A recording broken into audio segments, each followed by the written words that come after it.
When we read of the 12 spies that went out to spy the promised land, we know that 2 came back with a positive report that said, it is a good land, we can take it.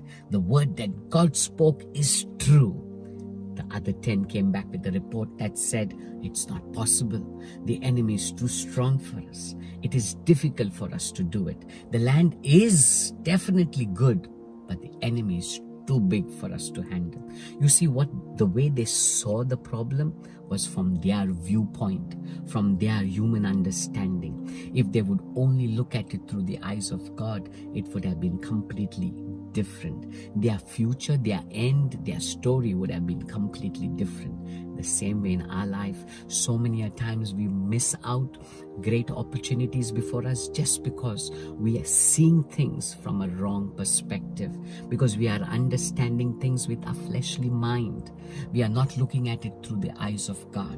We are limiting ourselves or beginning to imagine things that the enemy or the people around us are doing or speaking, which may not even be true. The 10 spies, they imagined things that were not right before the eyes of God.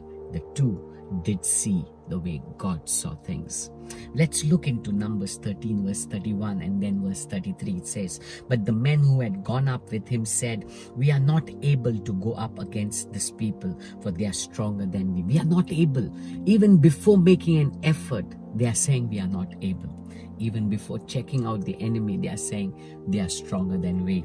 In fact, they go further in verse 33 and say, there we saw giants and we were like grasshoppers in our own sight, and so were we in their sight. That means they're saying, when we saw the enemy, we felt we are insignificant, we are small, we cannot do it. There's no way we can overcome. And not just there, even the enemy looked at us and said, there's no way that they can do it, no way that they can overcome. Come on, they are trying to think things that are their own imagination.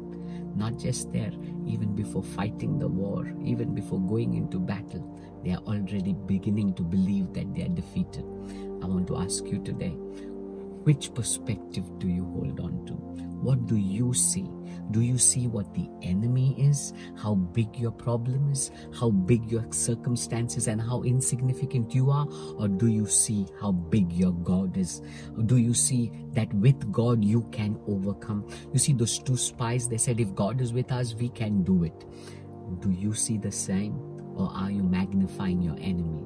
Are you magnifying your problem? Remember, what you see is so important. How do you see things before you? Do you see it from God's perspective or from your own human, foolish perspective? God bless you.